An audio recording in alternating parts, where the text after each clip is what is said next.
But what you've got to remember is that the very fact of you and your friends as 15-year-olds joining the Islamic State, that was an endorsement of them. That was a propaganda victory for them. You helped them. You helped the enemy of Britain.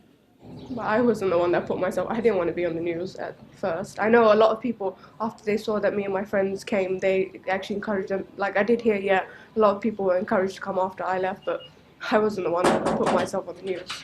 We didn't want to be on the news. So here's your opportunity then to apologise to some of the people who were murdered by the group that you joined. Some of the British men, some of the women, some of the kids from Manchester who were killed in the Manchester arena. You must have heard about that attack. What did you think about that? I was shocked, but What? I just couldn't. I didn't know about the kids actually, but yeah. I do feel that it's wrong that like innocent people did get killed. It's one thing to kill a soldier that is fighting you, it's self-defense, but to kill people like women and children, just like people, like the women and children in Baghuz that are being killed right now unjustly by the bombings. It's a two-way thing, really, because women and children are being killed back in the Islamic State right now. And it's kind of retaliation. Like, their justification was that it was retaliation, so I thought, okay, that is a fair justification. I still haven't heard you apologise to anybody. Okay, yeah, I am sorry for all the families that have lost them, like husbands and sons and brothers, you know, and I'm sorry for all the men that have lost their women and children because of the attacks back in the UK and other countries.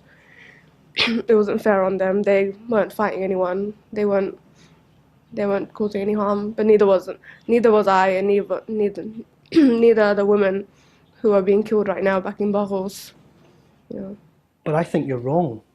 You did cause harm because you helped this terrible regime which was murdering people, which was mounting terror attacks. You joined them. You gave them support. You became a poster girl for them. Like I said, the poster girl thing was not my choice. I would not have, done that.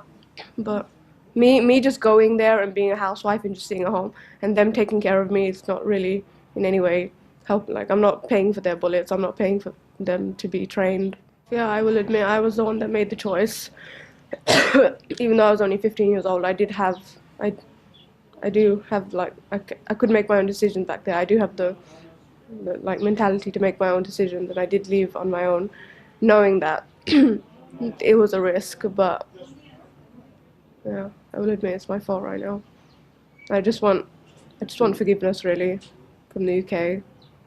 Like, everything I've been through, I didn't expect I would go through that, and losing my children the way I lost them. I don't want to lose this baby as well. And this is really not a place to raise children. This camp, not maybe temporarily, but not permanently. If the Islamic State hadn't fallen, if they hadn't been defeated, would you have stayed? No, probably left.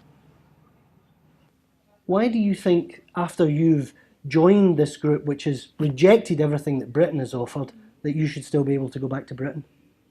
Because I don't actually agree with everything that they've done, and that's why I actually do support some British values, and I am willing to, like, go back to the UK and, like, settle down again and, like, rehabilitate and like that stuff. What do you think will happen to you when you go back to the UK?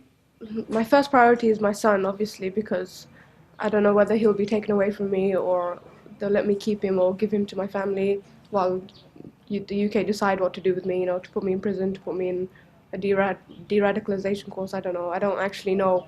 The problem is I don't know what my options are, what options I'll be given.